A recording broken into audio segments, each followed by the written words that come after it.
We are at 741 Hunts Grove Drive for Mr. John Brewer.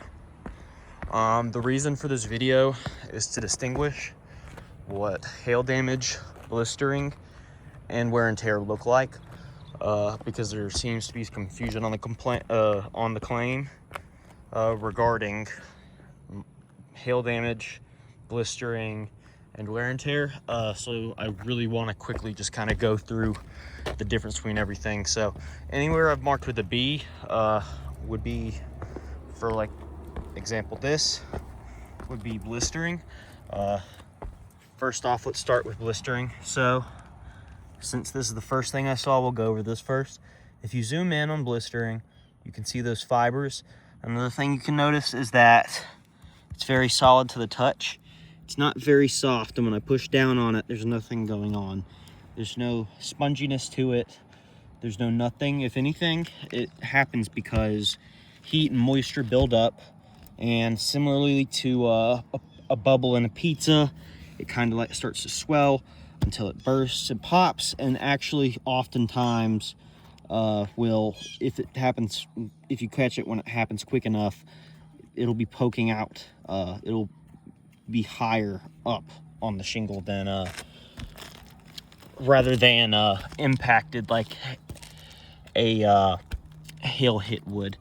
This is an example of blistering, a small little bit of blistering, and this would be some blistering / wear and tear as well. However, a hail hit is defined as a round circular indentation with granules embedded into the shingle, causing damage to the matting, which makes the matting itself soft. So unlike when I was touching that blister over there, if I touch this hail hit, it's kind of spongy around it. When I press it,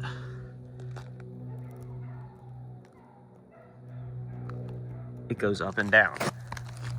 Same over here.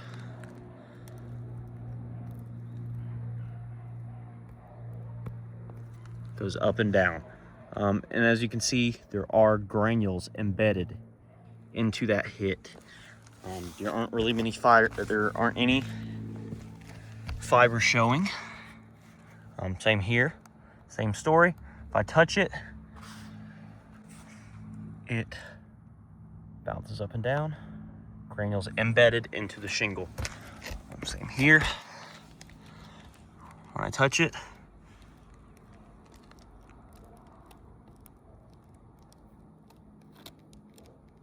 it does go up and down. Here's back to an example of blistering. When I zoom in, there aren't any embedded granules, but there are fibers.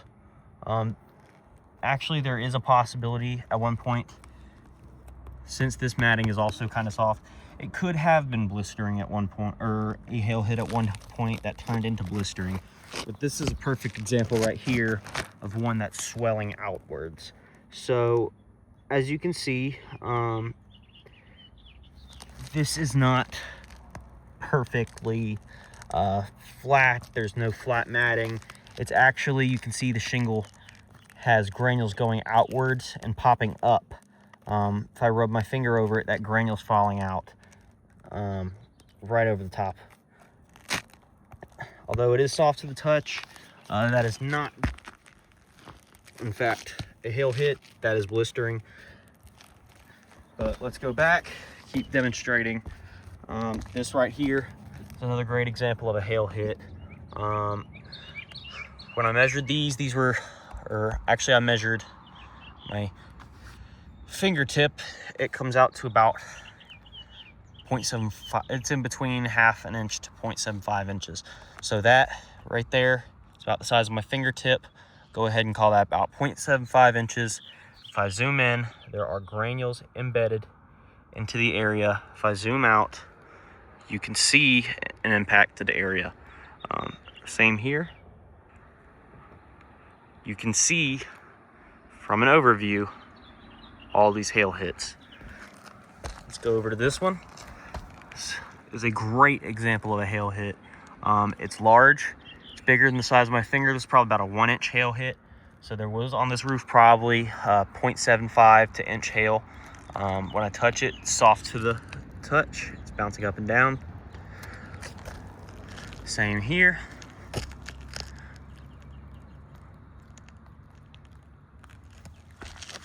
And all these other ones.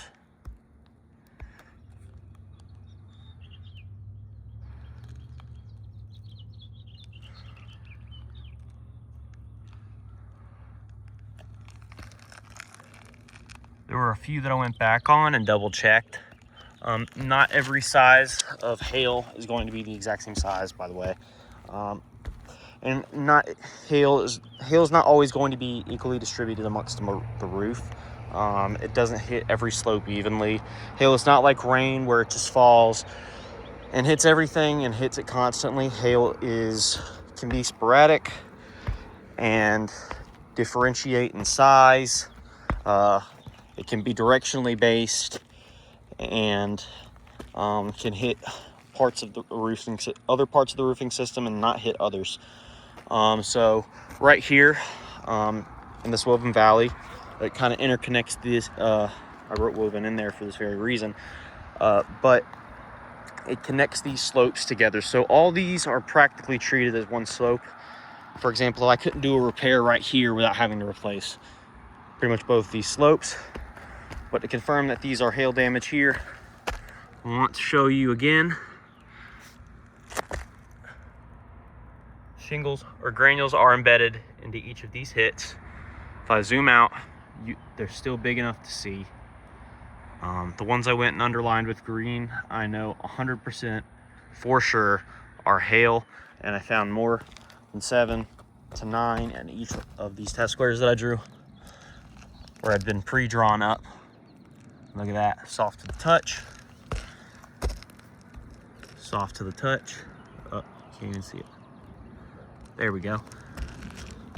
Soft to the touch.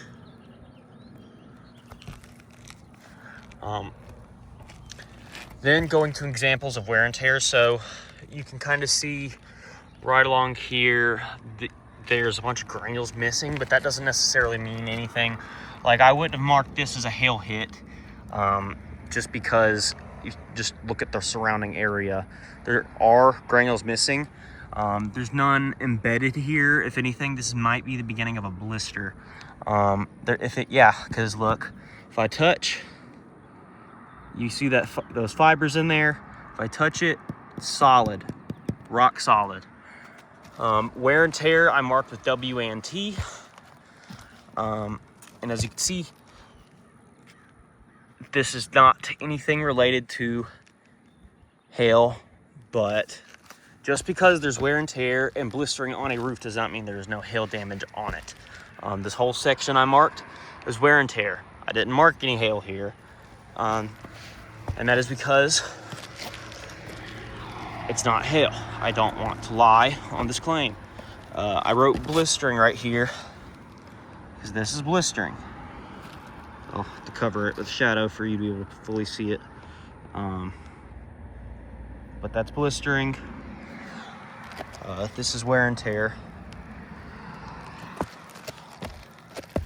This is blistering. And if I touch it, look what happens. It's not squishy, it's not soft. Unlike this one right here. This one's actually a little bit different. If I zoom in, there are granules embedded in the middle of that. It is roughly the size of my fingertip, roughly about dime sized, and spongy. Goes up and down. If I get a better close-up view, you can see it going up and down. This is a good example right here, again, of blistering. This is what a blister looks like.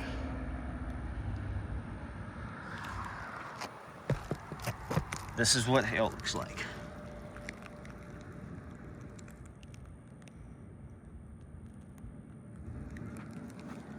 If I touch it, it's soft.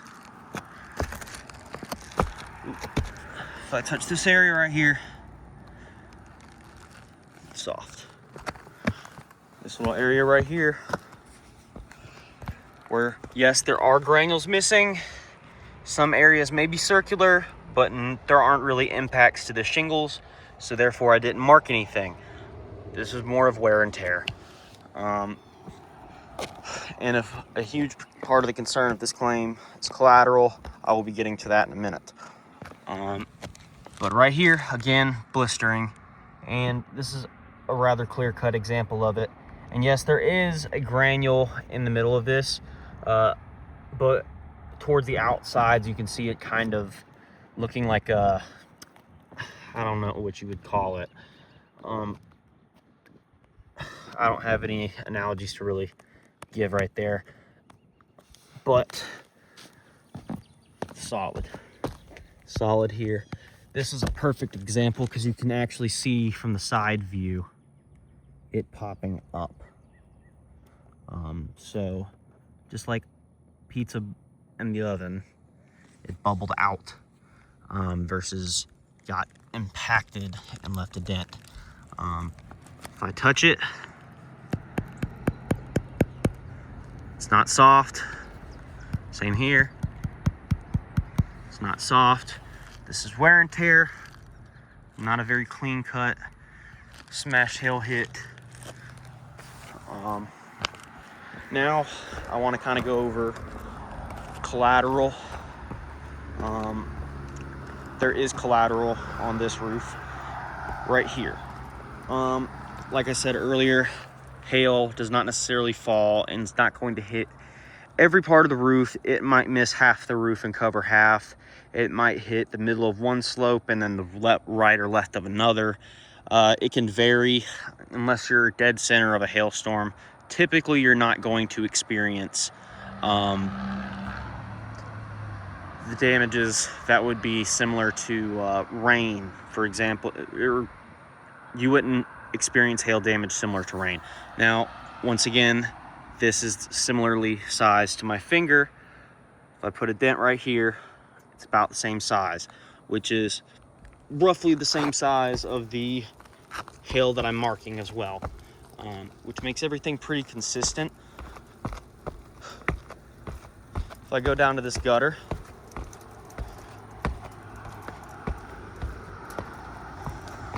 there's a dent right here.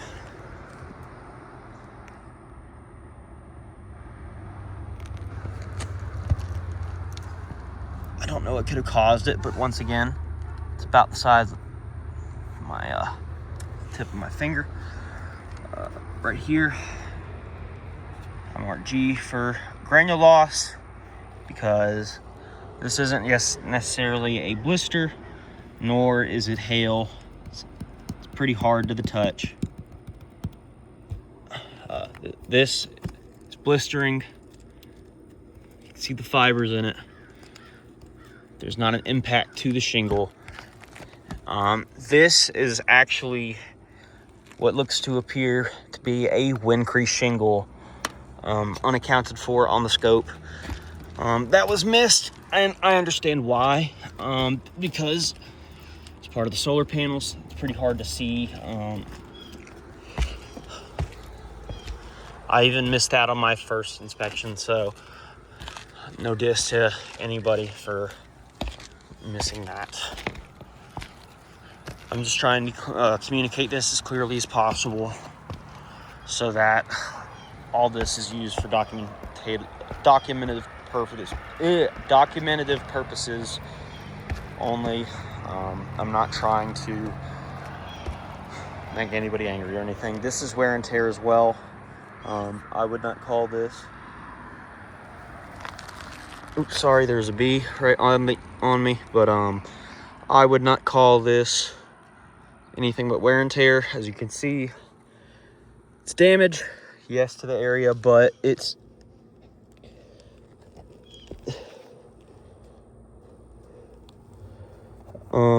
sorry, that bee kept bothering me. He's got bees in his backyard. But as you can see, it's pretty consistently wear and tear. Over here, I went and re-chalked the area because he did not chalk the whole thing. Did find consistently sized collateral right here, about the size of my finger. Same around here.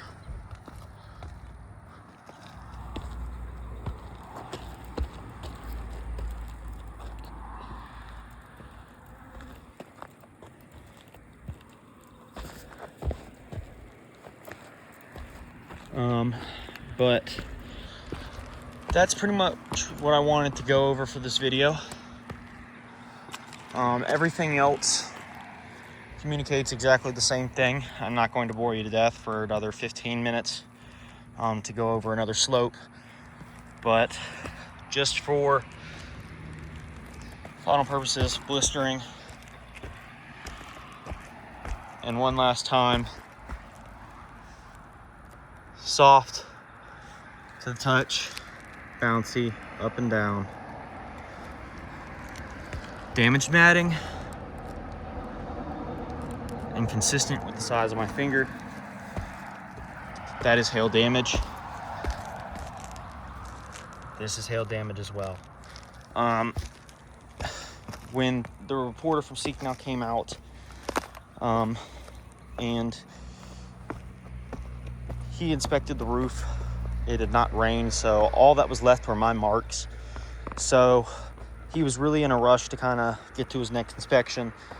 Nobody wants to be up on a hot roof for an entire day, so I don't want to sit here and put blame on him, but that's why he didn't go back and mark anything, was because everything was already pre-marked from when I did my initial inspection upon coming up to the home. But once I hop down this ladder, there's one last thing I want you to see, and that is going to be a dent to the gutter, and I will get back with you when I'm done. So we are still on the same property, of course. I'm not 100% sure what this is, but it looks roughly the same size as all the other hail. So I would also take that into consideration as collateral damage, along with the findings on the dent in the chimney. But this is the last bit of the video. Thank you for reviewing this, and I hope things are taken into consideration.